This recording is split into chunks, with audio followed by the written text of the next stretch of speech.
네, 오늘 불행을 멈추게 하는 길 세 번째 시간, 마지막 시간입니다. 불행을 멈추게 하는 길. 불행, 넌 나 따라오지 마. 거기서 멈춰. 아멘. 그러려면은 불행이 찾아오는 그 통로로, 그 길로 가지 말고 행복이 찾아오는 그 길로만 행해야 됩니다. 굳이 불행이 쫓아오는 그 길로 가면서 자꾸 불행에게 쫓아오지 말라 그러면 어리석은 것이죠. 그건 미련한 것입니다. 그러니 하나님이 기뻐하시는 길로, 복된 길로 가셔서 행복만 쫓아오기를 축복합니다. 신명기 10장 12절로 16절 마지막 한 번 더 대독하겠습니다. 이스라엘아, 내 하나님 여호와께서 내게 요구하시는 것이 무엇이냐? 곧 내 하나님 여호와를 경외하여 그의 모든 도를 행하고 그를 사랑하며 마음을 다하고 뜻을 다하여 내 하나님 여호와를 섬기고 내가 오늘 내 행복을 위하여 내게 명하는 여호와의 명령과 규례를 지킬 것이 아니냐. 하늘과 모든 하늘의 하늘과 땅과 그 위의 만물은 본래 내 하나님 여호와께 속한 것이로되 여호와께서 오직 내 조상들을 기뻐하시고 그들을 사랑하사 그들의 후손인 너희를 만민 중에서 택하셨음이 오늘과 같으니라. 그러므로 너희는 마음에 할례를 행하고 다시는 목을 곧게 하지 말라. 아멘. 아멘. 네, 불행을 멈추게 하는 길, 이제 마지막 편인데요. 결론은 불행을 멈추게 하는 길은 하나님을 온전히 믿고 그 하나님을 신뢰하고 그 하나님의 말씀에 순종하며 사는 것입니다. 이것이 원론적인 것 같은데 이 답 외에는 없어요. 하나님을 믿어야, 하나님을 신뢰해야 하나님의 말씀에 순종하게 됩니다. 하나님 말씀에 순종하면 행복이 찾아오는데 또 하나님이 선포하신 그 복이 많은데 문제는 그 하나님을 믿고 신뢰하느냐가 문제죠. 하나님을 믿고 하나님을 신뢰하게 되면 하나님의 말씀에 순종하게 되는 것이고, 하나님을 신뢰하지 않고 하나님을 믿지 않으면 하나님의 말씀도 순종하지 않습니다. 우리가 순종하는 분량만큼이 하나님을 신뢰하는 분량입니다. 그러니까 내가 순종하는 삶을 산다, 그 분량이 내가 하나님을 신뢰하는 분량이고, 순종하지 않고 불순종하는 분량이 하나님을 신뢰하지 않는 분량입니다. 이해가 되시죠? 자, 그래서 성경의 지혜가 뭐냐? 지혜서 하면 보통 어떤 성경책을 꼽을 수 있죠? 잠언서, 또 전도서, 주로 잠언서, 전도서, 그리고 욥기도 지혜서에 포함을 시켜도 그렇게 크게 틀리진 않습니다. 욥기는 조금 이따 다시 설명을 해드리기로 하고요. 그러니까 최고의 지혜가 뭐냐? 다시 한번 행복하게 사는 삶, 그렇게 사는 것이 지혜로운 건데 어떻게 하면 그런 행복하게 살 수가 있냐? 하나님 말씀을 확실하게 믿고 그 하나님을 신뢰해서 그 말씀대로 살아가는 것이구나. 이게 성경에서 말하는 지혜의 의미입니다. 지혜의 개념이에요. 근데 그렇게 지혜롭게 살면은 행복한 삶을 사는데 왜 그러지 못할까? 하나님을 신뢰하지 않기 때문에, 현실 앞에서 하나님을 믿지 않기 때문에, 그 말씀에 우리는 순종하지 않으려는 이 육신의 소욕, 그런 기질이 있어서 그렇습니다. 자, 그래서 본문에 하나님께서 모세를 통해서 애타게 하시는 말씀이잖아요.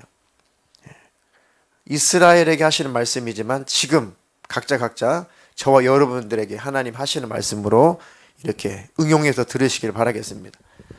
자, 이스라엘아, 내 하나님 여호와께서 너에게 요구하시는 것이 뭐냐? 곧 내 하나님 여호와를 경외하여 그의 모든 도를 행하고 그를 사랑하며 마음을 다하고 뜻을 다하여 내 하나님 여호와를 섬기고 내가 오늘 너의 행복을 위하여 너에게 명하는 여호와의 명령과 규례를 지킬 것이 아니냐. 이렇게 살면 행복하겠구나. 그런데 이렇게 살지 않는 것은 신뢰하지 않기 때문에, 하나님을 신뢰하지 않기 때문에, 그 말씀을 믿지 않기 때문에. 두 번째는 내 자아 때문에, 내 욕심 때문에. 하나님 말씀이 옳은 것도 알고, 하나님이 선하신 것도 알고, 하나님이 거룩하신 것도 아는데 그것을 그냥 거절하고 일단 이기적으로 내 유익을 위해서, 내 육신의 요구를 위해서 그 말씀이 옳은 줄도 알면서도 거절하는 거죠. 이건 악한 우리의 죄성입니다. 자, 이것이 우리를 불행하게 만드는 겁니다. 그러니까 말씀의 결론이죠. 너의 행복을 위해서 너에게 명한 하나님의 명령과 그 규례를 지키며 살아라. 하늘과 모든 하늘과 땅과 그 위에 만물은 본래 네 하나님 여호와께 속한 것이로되. 그러니까 모든 족속, 모든 것이 하나님께 다 속한 것이다. 여호와께서 오직 내 조상들을 기뻐하시고 그 많은 족속들 중에 이스라엘 민족 너희들을 조상 때부터 하나님이 기뻐하시고 선택을 했다. 그리고 사랑했다. 그들의 후손인 너희를, 하나님 선택하신 이스라엘, 그 후손인 너희를 만민 중에서 택하셨음이 오늘과 같다. 지금까지 너희들과 하나님이 함께 계신다. 그러므로 너희는 마음에 할례를 행하고 다시는 목을 곧게 하지 마라. 이게 광야 생활을 다 마감하고 난 다음에 모세를 통한 하나님께서 간절하게 행복하게 살아라고 이스라엘 백성들에게 지금 우리에게 하시는 말씀입니다. 그러니까 불행이 찾아오는 것은 마음의 할례를 받지 못하고 역으로 말하면 목을 곧게 하니까, 쉬운 표현으로 하나님 앞에 뻣뻣하니까, 하나님을 섬기지 않고 하나님을 사랑하지 않고 그 말씀에 순종하지 않으니까, 그래서 우리에게 불행이 찾아온다. 이것을 해결할 수 있는 길은 하나님의 성령으로 충만함을 받는 수밖에 없습니다. 그래서 우리가 기도했던 거죠. 특신 기도 때. 자, 행복한 삶을 위해서는 지혜가 필요하구나. 그럼 최고의 지혜가 뭐라고요? 하나님 말씀에 순종하는 거구나. 이걸 깨달았구나. 맞다. 어떻게 하면 행복할까? 행복하려면 지혜로워야 되는데 그 지혜가 뭘까? 그 지혜는 내가 고안해내는 것이 아니라, 내가 연구해서 그 지혜를 내가 짜내는 것이 아니라 제일 지혜로우신 하나님 말씀에 순종하며 사는 거구나. 이게 내가 뭔가 막 지혜를 찾고 고안해내는 것이 아니라, 창조해내는 것이 아니라 하나님의 말씀에 순종하는 것, 이게 제일 지혜로운 거구나. 왜 그 하나님을 믿지 못했을까? 왜 그 하나님을 내가 신뢰하지 못했을까? 그렇게 깨닫고 우리는 또 깨닫고 점점 순종하는 사람이 되어가는 겁니다. 불행한 것도 경험해 보니까 이게 참 어리석구나. 내가 하나님 말씀에 순종할 걸, 버리라고 말씀하실 때 버릴 걸, 돌아서라고 말씀하실 때 돌아설 걸, 가라고 명령하셨을 때 그때 갈 걸, 하지 말라 하셨을 때 그냥 끊어버리고 하지 말 걸, 그걸 불순종하고 다 어려움을 겪고 나고 인생의 광야길을 겪고 난 다음에 비로소 그때 깨달은 거죠. 아이고 내가 무지했구나. 아이고 내가 지혜가 없었구나. 그때 하나님 말씀에 순종하면 됐을 뻔했는데, 그것을 통해서 우리는 또 지혜를 얻었으니까 감사하죠. 성경에 제일 미련한 자가 아무리 하나님께서 고난을 가하시고 징계를 하셔도 깨닫지 못하는 것을 하나님이 참 미워하신대요. 너무 미련해서 미워하신다는 겁니다. 아무리 곡식을 곡식 빻는 거, 절구? 절구를 아무리 그 곡식을 이렇게 빻아도 끝까지 가루가 되지 않는 것이 있다는 거죠. 그렇죠? 그리고 이제 별을 그것도 절구에 넣고 막 밥을 지으려고 이렇게 막 찌잖아요. 끝까지 이 벽시가 벗겨지지 않는 것들이 있다는 거죠. 이것을 갖다가 버리죠. 잠언서에 하나님 보시기에 정말 미련한 자는 아무리 절구로 찧어도 벗겨지지 않는다. 그 미련함이 벗겨지지 않는다. 하나님이 탄식을 하시오. 탄식을 하시오. 그러지 말고 하나님, 저는 깨닫는 마음을 주십시오. 하나님을 신뢰하는 자가 되게 해 주십시오. 그 믿음이 충만하시기를 주님의 이름으로 축복합니다. 자, 그 지혜는 크게 두 가지가 있습니다. 하나님을 신뢰해서 그 말씀에 온전히 순종하는 것, 이게 지혜고, 두 번째는 굉장히 고급스러운 지혜입니다. 내가 특별히 이렇게 징계받을 만한 죄와 허물이 없는데 뭔가 하나님으로부터 어떤 징계가 오는 것 같을 때, 뭔가 내 삶에 큰 고난이 찾아왔는데 아무리 회개하려고 아무리 찾아봐도 이렇게까지, 물론 하나님 앞에 완전하지 않지만, 완벽하지 않지만 이렇게까지 내가 고난 당할 만한 잘못 저지른 것 같지 않은데 그 고난이 찾아왔을 때 너무 어이가 없죠. 너무 이해가 안 되죠. 너무 당황스럽죠. 특별하게 이런 일을, 이 어처구니없이 이런 일을 당할 만큼 하나님 앞에 그렇게 큰 죄를 범한 것 같지 않은데 아무리 회개하려고 해도, 아무리 찾으려고 해도 찾지 못하는 거죠. 너무 당황스럽죠. 그때는 제일 중요한 것이 겸손입니다. 제일 중요한 것이 겸손입니다. 하나님, 저는 하나님을 다 모릅니다. 전 하나님의 생각도, 하나님의 뜻도, 마음도 아무리 헤아려 보려고 해도 다 모르는 미천한 존재입니다. 그러면서 그 하나님을 끝까지 신뢰해 드리는 겁니다. 필요한 것은 인내죠. 그때 필요한 게 인내입니다. 제일 고급스럽게 하나님이 연단하실 때가 그때입니다. 특별하게 잘못한 일이 없는데 아무리 찾아서 회개하려고 해도 없어요. 하나님께 완벽하지는 않지만 삶이. 근데 뭔가 이게 다 회개할 만한 걸 잘 찾지 못해요. 그럴 때는 끝까지 하나님의 겸손히 엎드려서, 하나님, 저는 하나님을 그 뜻을 다 헤아리지 못하는 미천한 존재입니다. 그 하나님 앞에 엎드려 있으면, 인내하면 하나님 때가 되면 다 치워주시고 해결하십니다. 그게 우리 마지막, 우리에게 필요한 지혜의 믿음입니다.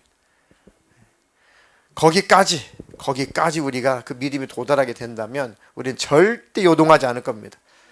절대 시험 들지 않을 겁니다. 어떤 상황 속에서도 절대 주님 앞에 등을 돌리지 않을 겁니다. 그런 믿음이 저와 여러분들이 있도록 기도할 때마다 늘 그 믿음을 구하시기를 축복합니다. 그래서 우리는 천국 갈 때까지 더 큰 믿음을 구하는 겁니다. 왜? 자꾸만 마귀 역사도 있죠. 내 육신의 쇠욕도 있죠. 우리가 다 할 수 없는, 이 머리로 다 헤아릴 수 없는 하나님의 그 뜻, 하나님의 경륜, 그 지혜 다 알 수 없잖아요.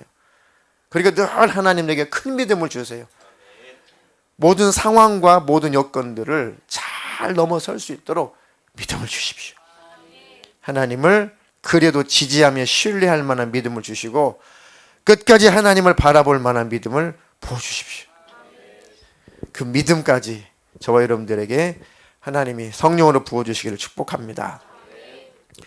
자, 야고보서 1장 14절로 16절에 한번 대독해 주시겠습니다. 오직 각 사람이 시험을 받는 것은 자기 욕심에 끌려 미혹됨이니 욕심이 잉태한 즉 죄를 낳고 죄가 장성한 즉 사망을 낳느니라. 내 사랑하는 형제들아, 속지 말라. 불행이 제일 좋아하는 것, 불행이 제일 쉽게 찾아오는 통로, 그러니까 불행이 제일 쉽게 찾을 수 있는 통로. 늘 이 불행이라는 것은 우는 사자와 같이 늘 우리를 노리고 있습니다. 호시탐탐, 틈타고 들어오려고. 그러니까 불행이 제일 찾기 쉬운 통로가, 그 문이 욕심이에요. 욕심. 오직 각 사람이 시험을 받는 것은 자기 욕심에 끌려 미혹되는 것이다. 믿습니까? 받아들이면 이길 수 있어요. 말씀을 받아들이면 이길 수 있습니다. 욕심이 잉태한 즉 죄를 낳고 죄가 장성한 즉 사망을 낳느니라. 그러니까 내 사랑하는 형제들아, 속지 말아라. 속지 마라. 아, 내가 뭔가 시험거리가 지금 찾아왔다는 것은 뭔가 내가 욕심을 부리고 있기 때문에 그렇구나. 이 말씀을 수용하시고 받아들이라는 겁니다. 그러면 쉽게 찾아낼 수가 있습니다. 근데 욕심에 전염이 되면, 욕심에 중독이 되면 받아들이고 싶지 않아요. 내가 무슨 욕심이 있다고? 이거 당연한 거 아니야? 사람인데 이 정도는 원해야 되지 않아? 그러니까 욕심에 중독이 되면 못 깨닫는 것이 우매하는 것입니다. 그럼 징계가 찾아오죠. 그럼 욕심의 기준이 뭘까요? 욕심의 기준. 신앙적으로 욕심의 기준을 한번 정의를 한번 해보세요. 욕심의 기준이 뭘까? 뭐 다양하겠죠. 개인적인 차각 아주 심하겠죠. 무엇으로 정의할 수 있을까? 욕심. 각 사람이 시험 받는 것은 욕심 때문에 그래서 미혹받아서 그렇다.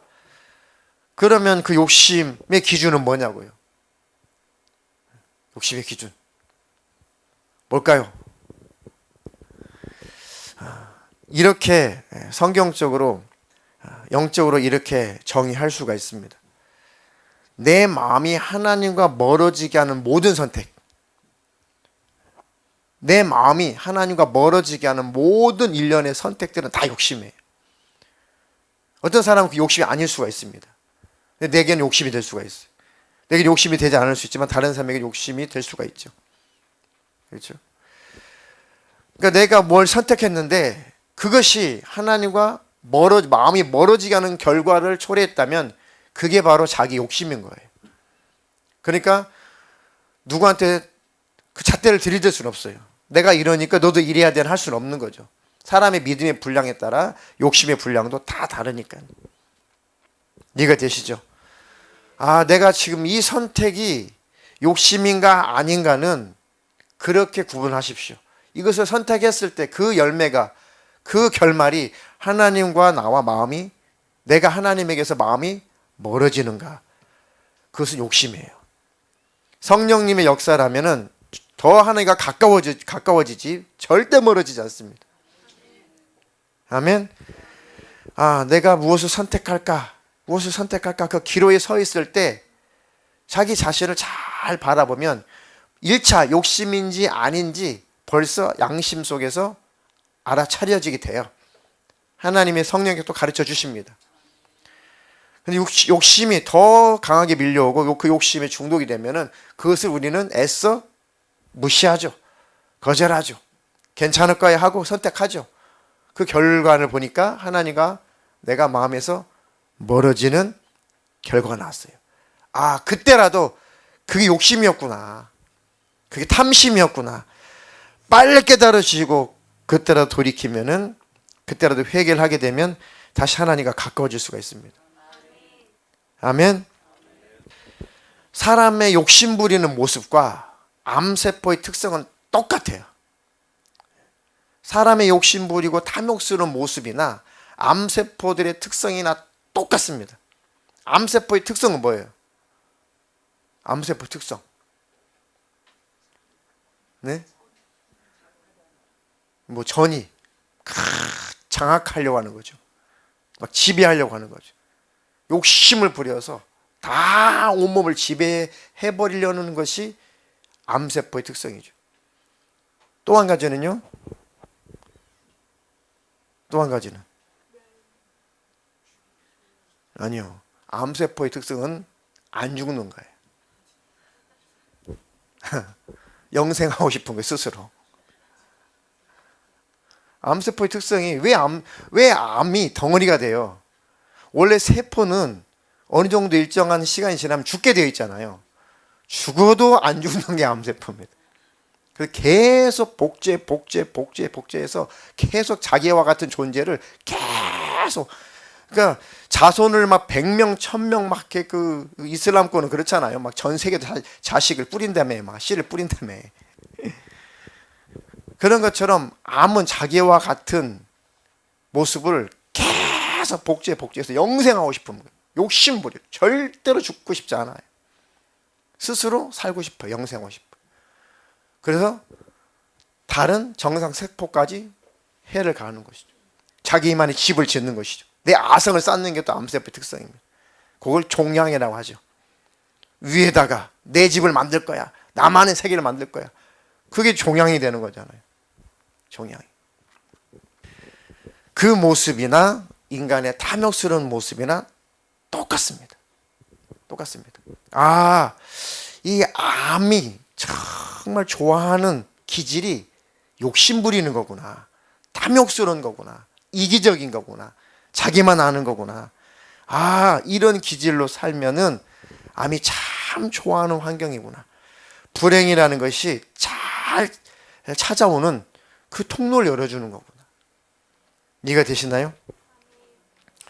그러니까 그것 하나하나도 하나님께서 영적인 비밀을 다 새겨 놓으신 겁니다. 깨달으라고. 그래서 정말 공부를 많이 하는 의사들은 하나님께로 돌아온대요. 특히 암을 깊이 연구한 학자들일수록 하나님께로 돌아온대. 야, 전 세계 80억의 약 인구가 사는데 암의 특성도 전 세계 사는 이 인구의 수만큼이나 암의 모든 사람의 기전이 다 다르다는 거죠. 똑같은 암이라도 사람마다 그 유전자에 따라서 다 다르다는 겁니다. 약을 쓰는 것도 똑같은 암이지만 사람마다 그 약이 드는 게 다 다르다는 거죠. 그러니까 이것은 정말 예수 안 믿는 의사들이 신의 영역이다 라고 고백할 수밖에 없대요. 그러니까 공부 안 하는 의사는 그렇지도 못하고 정말 열심히 공부하고 열심히 연구하는 사람들은 인간의 한계를 느낀대. 아, 우리는 암을 이길 수 있는 것이 아니구나. 이것은 신의 영역이구나. 이건 신만이 할 수 있다. 예수 믿는 우리는 하나님만 할 수 있다. 그러니까 하나님 안에 들어와서 하나님께 순종하면 암도 정복이 된다는 결론인 거죠. 그것은 하나님의 영역이니까요. 아멘.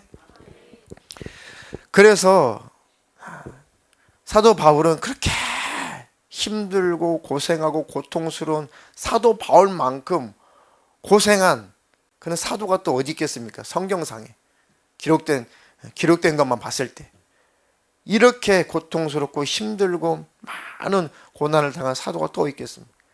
근데 이 사도가 자족이라는 단어를 쓰는 게 정말 충격적이에요. 나는 괜찮아. 나는 만족해. 나는 어떤 상황 속에서도 나는 스스로 만족할 수 있는 비결을 배웠어. 너무너무 부럽죠. 야, 그 믿음이 있었으면 좋겠다. 빌립보서 4장 11절로 13절. 내가 궁핍함으로 말하는 것이 아니니라.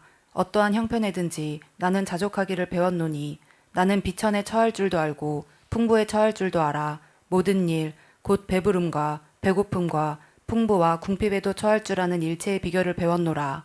내게 능력 주시는 자 안에서 내가 모든 것을 할 수 있느니라. 아멘. 사도 바울은 예수로 만족할 수 있는 비결을 배운 겁니다. 그러니까 예수로 만족할 수 있는 그 믿음을 가졌다고요. 어떤 상황이든지 예수님과 나와 하나가 되면, 예수님과 내가 함께 있으면 나는 충분히 행복할 수 있구나.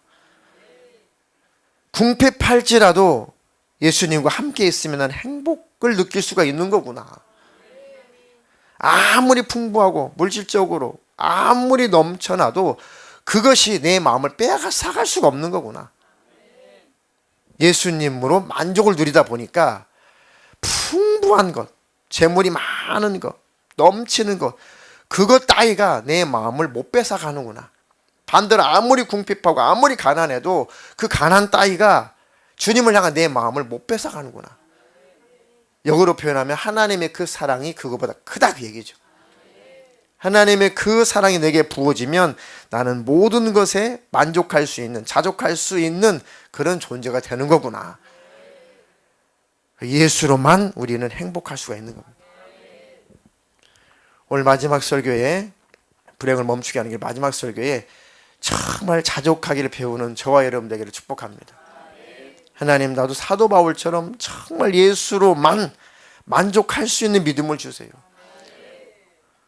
어떤 상황이든 어떤 형편이든 삶을 살다 보면은 정말 가슴 아플 일이 많고 억울할 일도 많고 힘든 것도 많고 도무지 앞날이 캄캄해서 빛이 보일 것 같지 않은 그런 삶의 그런 터널 우리가 지나갈 때가 있겠죠. 그럴지라도 주님이 나와 함께 계심을 늘 기억하게 해주셔서 그 상황 속에서도 평강을 누리게 해주십시오. 그 고급스러운 믿음을 우리에게도 부어 주시옵소서. 예수님으로 기뻐할 수 있는 믿음을 오늘 구하시기를 축복합니다. 자, 아무리 불행이 닥쳐와도 그 주님을 신뢰할 수가 있는가? 야고보서 5장 10절로 11절. 형제들아, 주의 이름으로 말한 선지자들을 고난과 오래 참음의 본으로 삼으라. 보라, 인내하는 자를 우리가 복되다 하나니 너희가 욥의 인내를 들었고 주께서 주신 결말을 보았거니와 주는 가장 자비하시고 긍휼히 여기시는 이시니라. 아멘. 형제들아, 우리의 이름, 주의 이름으로 말한 선지자들을 고난과 오래 참음의 본으로 삼으라. 그 중에서도 보라, 인내하는 자를 우리가 복되다 하나니 너희가 욥의 인내를 들었고 주께서 주신 결말을 보았거니와 주는 가장 자비하시고 긍휼히 여기시는 신이라. 그러니까 욥이 특별하게 하나님 앞에 뭘 잘못한 것이 있으면은 그 욥이 고난이 찾아왔을 때 하나님 앞에 번제를 드리고 가슴을 찢고 회개할 텐데 아무리 찾아도 없어요. 아무리 찾아도. 너무 당황스럽죠. 동방에서 의인이라고 그랬고 큰 자라고 그랬습니다. 10자녀가 있는데 자식들이 생일잔치를 벌이고 막 잔치가 끝나게 되면은 혹시 그것 때문에 그 즐거움 때문에 마음 뺏겼을까봐 그 10자녀 숫자대로 번제 10명이면 10명 그 번제를 송아지면 송아지 10마리의 그 자식 숫자대로 해가지고 10마리의 그 황소를 바치면서 하나님 혹시 이 생일잔치를 통해서 우리 자녀들이 조금이라도 마음이 하나님과 멀어졌다면 하나님 용서해 주십시오 라고 자녀들의 숫자에 맞게 황소를 드리면서 번제를 올려드렸던 욥이에요. 근데 하루아침에 10자녀가 다 죽었어요. 그 수만 마리의 가축들, 자기 재산이죠. 전 재산이 다 도둑질 당했습니다. 심지어는 점점점 몸에 독종 악창이 나가지고 이 조각돌 같은 걸로 이 기와 조각으로 막 앞머리 긁어도 피고로만 질질 나지 이 병이 호전될 기미가 없는 그런 질병까지 고통을 당했다. 그러니까 몸을 꼼짝달싹 못하니까 그냥 시름시름 앓으면서 누워있으니까 구더기가 자기 등에 덮였다고 그랬잖아요. 실제 그래, 실제 사람이 욕창이 나고 이렇게 몸이 썩고 짓물 나면 파리들이 날라와가지고 거기다가 알을 까잖아요. 그죠? 그리고 온몸에 구더기가 덮은 거죠. 비유라기보다는 실제 상황입니다. 저는 어릴 때 그거 봤다고 그랬잖아요. 할머니들 농번기 때 그 지금은 하면 치매지만 그때는 막 그 노망 들었다 망령 들었다 그러잖아요. 문 걸어 잠궈 놓고 밥 2끼 정도 밥 이렇게 방에다가 들여다 놓고 문 걸어 잠그고 할머니 못 나오게. 그리고 일터는 일 나가잖아요. 그 식구들이. 그러면 그것이 그냥 못 돌보니까 이틀 지나고 3일 지나고 가서 이제 옷 갈아입혀 드리려고 이제 가보면은 벌써 등에 구더기가 슬어가지고 구더기들이 막 슬슬슬슬 막 등에서 빠져나오죠. 그러니까 욥이 온 몸을 구더기가 덮었다는 겁니다. 그러니까 마지막까지 같이 견뎠던 그 부인도 못 견디고 야, 이래도 하나님을 신뢰할 거냐? 이래도 하나님은 선한 하나님이라고 믿을 거냐? 하나님 저주하고 차라리 죽어라. 그리고 그 부인도 떠나버리죠. 근데 욥은 너무 고민스러운 게 뭐냐면 고통스러운 것도 고통스러운 건데 너무 이해가 안 가니까요. 너무 이해가 안 가니까. 그래도 어떻게든지 입술로 말로 하나님께 원망하지 않으려고 입을 꽉 다물죠. 욥이 정말 고민스러웠던 것은 하나님을 정말 놓치고 싶지 않은데 하나님 왜 그러실까가 궁금한 거예요. 하나님 끝까지 선하시다. 하나님은 끝까지 거룩하시다를 계속 욥은 외쳤어요. 계속 주장했습니다. 그런데 왜 이런 일이 벌어졌는지에 대한 원인을 못 찾는 것이 더 괴로운 거예요. 하나님은 정말 선하신 분 많은데 왜 그러실까? 거룩하신 분이 많은데 왜 그러실까? 그 하나님을, 거룩한 하나님, 선한 하나님을 아무리 규정을 해보려고 해도 자기 머리는 현실이 규정이 안 되는 거예요. 그 상황에서 어떻게 하나님은 선하십니다. 하나님은 거룩하십니다. 하나님은 공의롭습니다. 하나님은 사랑이십니다. 아무리 외쳐도 자기 머릿속으로는 얼마나 많은 의문이 있겠냐고. 새 친구가 와가지고 계속 욥을 공격하죠. 새 친구는 한마디로 뭐예요? 인과 응보다. 그럼 그렇지. 네가 아무리 의인이고 네가 아무리 착하게 살고 네가 하나님 잘 섬긴다 해도 분명히 너, 사람은 모르지만 하나님 봤을 때 너도 모르는 분명 악한 죄가 있었을 거야. 너 그거 찾아서 회개해. 그러니까 계속해서 친구들은 계속 변론을 하죠.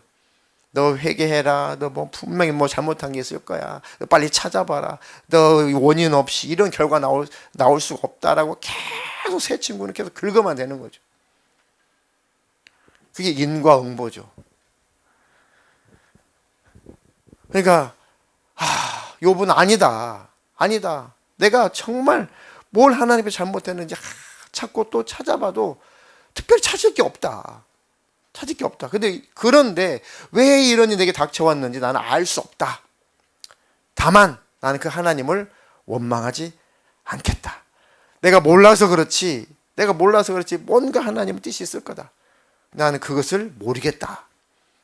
그러면서 너무 지치니까 차라리 죽었으면, 하나님은 끝까지 원망하지 않지만 너무 괴로우니까 차라리 이제 끝났으면, 삶을 이제 끝내고 싶다.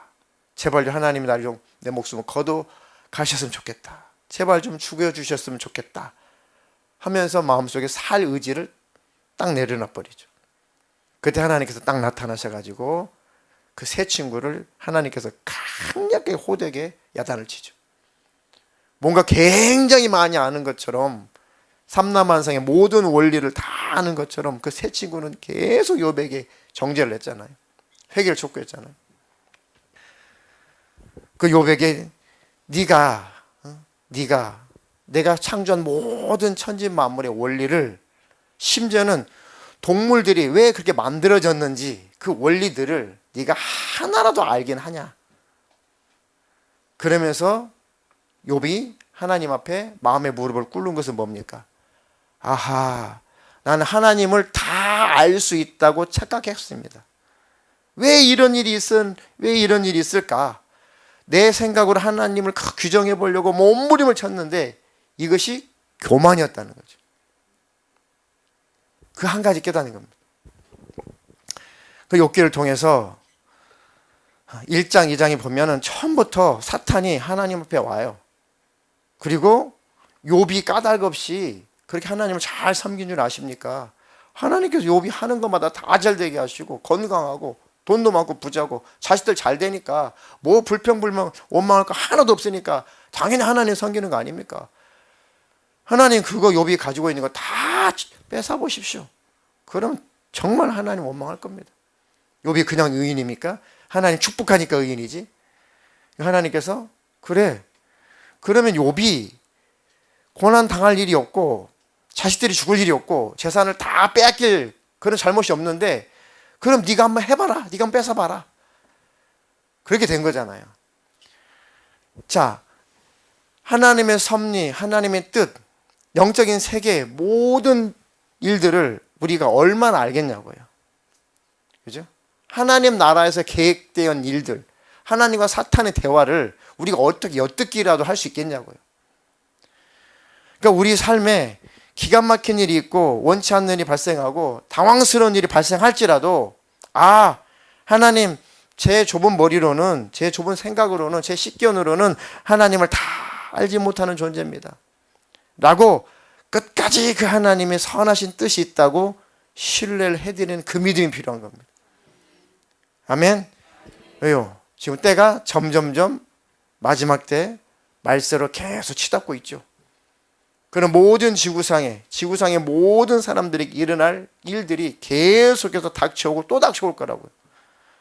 그럼 정말 하나님을 신뢰할 만한 믿음이 없으면 너무 당황스럽겠죠. 왜 하나님, 선하신 하나님이 왜 세상을 이렇게 내버려 두시나요? 하나님, 전 세계 1억 명이 넘는 난민들은 왜 발생했나요? 평균 1억 명이 넘어요. 전 세계 난민들이. 사랑의 하나님, 선하신 하나님, 거룩하신 하나님이신데 왜 전 세계 난민들은 1억 명이 훨씬 넘는 난민들이 평균 전 세계에 떠돌고 있나요? 집도 없이. 저 하마스와 팔레스타인과 저 가자지구와 이스라엘 전쟁은 왜 끝날 기미가 안 보이나요? 하나님은 선하신 하나님인데. 앞으로 천체에 무서운 일이, 하늘에 무서운 징조들이 발생하고 사람들이 막 기절하고 놀라 자빠질 만한 기상 이변이 발생하고 그런 일들이 계속 나타날 거라고 성경에 기록되어 있는데, 정말 하나님을 온전히 신뢰하지 못하고 그 하나님을 믿지 못한다면 마지막 얼마나 하나님을 많이 원망하고 떠나겠냐고요. 그 마태복음 24장에 끝까지 뭐하는 자는 구원 얻는다, 견디는 자만 구원 얻는다. 끝까지 하나님을 신뢰하는 자만 믿음을 지킨다는 겁니다. 그러니까 하나님, 전 하나님을 다 알지 못하는 그저 우매한 자입니다. 그러나 하나님의 선하심과 하나님의 거룩하심은 제가 의심하지 않겠습니다. 끝까지 그 하나님을 신뢰할 만한 믿음을 내게도 부어주시옵소서. 자, 마지막 시편 62편 1절로 12절 마지막 대독하고 오늘 설교를 마무리하도록 하겠습니다. 나의 영혼이 잠잠히 하나님만 바라며 나의 구원이 그에게서 나오는도다. 오직 그만이 나의 반석이시요 나의 구원이시요 나의 요새이시니 내가 크게 흔들리지 아니하리로다. 넘어지는 담과 흔들리는 울타리 같이 사람을 죽이려고 너희가 일제히 공격하기를 언제까지 하려느냐. 그들이 그를 그의 높은 자리에서 떨어뜨리기만 꾀하고 거짓을 즐겨하니 입으로는 축복이요 속으로는 저주로다. 나의 영혼아 잠잠히 하나님만 바라라. 무릇 나의 소망이 그로부터 나오는도다. 오직 그만이 나의 반석이시요 나의 구원이시요 나의 요새이시니 내가 흔들리지 아니하리로다. 나의 구원과 영광이 하나님께 있으며 내 힘의 반석과 피난처도 하나님께 있도다. 백성들아 시시로 그를 의지하고 그의 앞에 마음을 토하라. 하나님은 우리의 피난처시로다. 아 슬프도다. 사람은 입김이며 인생도 속임수이니 저울에 달면 그들은 입김보다 가벼우리로다. 포악을 의지하지 말며 탈취한 것으로 허망하여지지 말며 재물이 늘어도 거기에 마음을 두지 말지어다. 하나님이 한두 번 하신 말씀을 내가 들었나니 권능은 하나님께 속하였다 하셨도다. 주여 인자함은 주께 속하오니 주께서 각 사람이 행한 대로 갚으심이니이다. 아멘.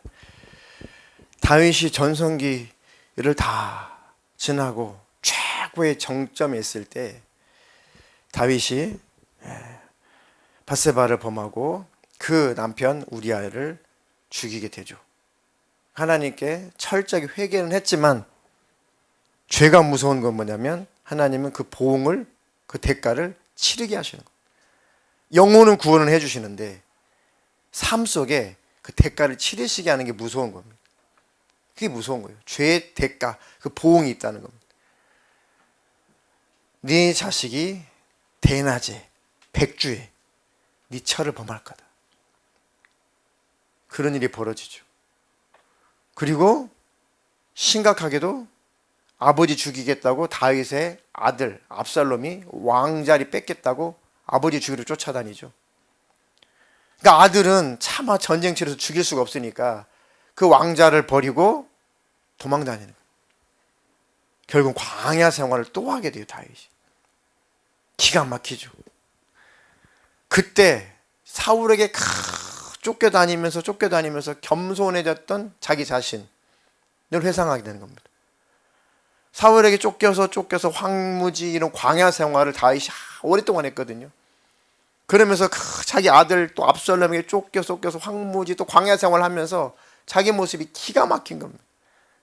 기가 막힌 겁니다. 그때 다윗이 겸손을 깨달은 거죠. 그리고 하나님 앞에 뱉기를 드는 겁니다. 야, 하나님 떠나면 안 되는구나.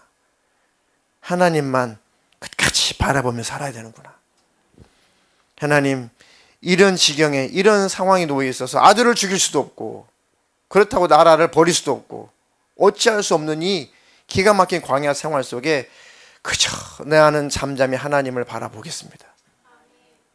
하나님, 나의 구원의 하나님, 이 모든 것을 시인하고 하나님께 자백하겠사오니 하나님을 바라봅니다. 하나님 해결해 주십시오. 그래서 나의 영혼아 잠잠히 하나님만 바라며 나의 구원이 그에게서 나오는도다. 1절도 5절도 똑같이 반복해서 다윗이 시를 읊고 있는 겁니다. 자, 9절에 슬프도다. 사람은 입김이며 사람은 입김이며 인생도 속임수이니 저울에 달면 그들은 입김보다 가볍다. 아무리 왕좌에 오르고 권세를 부리고 세상에서 최고의 그런 권력가였는데 다 입김보다도 가벼운 게 인생이구나. 하나님을 떠나면 아무것도 아니구나. 아무 가치가 없는 거구나. 인생도 속임수니 인생을 저울에 달아보니까 입김보다도 더 가볍다는 거죠. 하나님을 떠난 인생은 그렇게 가치가 없다는 겁니다. 허망하다는 거죠. 포악을 의지하지 말며 탈취한 것으로 허망하여지지 말며 재물이 들어도 거기에 마음을 두지 마라. 다윗이 다 누려보고 다윗이 다 모든 것을 다 경험해봤다는 겁니다. 그런 것에 마음 둘 것이 아니다. 하나님 놓치면 아무것도 아니다. 그러나 이런 상황 속에서도 잠잠히 하나님을 바라보면 하나님은 다시 나를 건지실 것이다. 회개하는 자, 하나님을 바라본 자는 반드시 하나님 그 위경에서 건져내십니다. 하나님이 한두 번 하신 말씀을 내가 들었나니 하나님 한두 번 하신 말씀을 잘 들었는데 권능은 하나님께 속하였다 하셨도다. 모든 것은 하나님께 다 있는 거구나. 하나님이 왕으로 세워주셔야 왕이 되는 거고 그렇지 않으면 나는 이렇게 쫓겨다니는 광야에서 후 불면 날아가 버리는 겨와 같은 거구나. 주여 인자함은 주께 속하오니 주께서 각 사람이 행한 대로 갚으신 민이다. 그래서 마지막 결론이 뭡니까? 제일 지혜는 하나님을 신뢰하고 믿고 순종하는 겁니다. 하나님을 바라보며 사는 것입니다. 하나님으로 만족하며 사는 것. 그 욕심은 하나님과 관계가 멀어지게 하는 모든 선택이 다 욕심이에요. 지금 내가 선택하는 것이 그 결과가 선택한 결과가 하나님과 멀어진 것이다. 멀어진 결과를 냈다. 욕심입니다. 돌이켜야 돼요. 버려야 돼요. 그리고 내 영혼이 하나님과 다시 가까워져야 됩니다. 내 육신이 내가 금전적으로 내 삶이 조금 손해보는 것 같아도 내 영혼이 하나님 앞에 가까이 갈 수 있다면 그것이 지혜로운 겁니다. 주님 오실 때 그때 정말 그게 지혜로운 선택이었구나라고 그때 감사하게 될 겁니다. 아멘. 저나 여러분들이나 다시 오실 예수님을 바라보며 사는 말세를 살아가는 지금에 정말 큰 지혜와 믿음이 필요합니다. 갈수록 세상에 어떤 상황이 벌어질지 우리는 알 수 없지만 그때 기가 막힌 일들이 우리 삶에 닥쳐올 때 그때도 하나님 지지할 수가 있냐, 그때도 하나님은 선하십니다 라고 고백할 수가 있냐, 욥처럼 그 인내가 그 믿음이 내게도 있냐, 하나님 내게도 부어주셔서 어떤 상황 속에서든지 잠잠히 하나님을 바라보며 살게 해주시옵소서.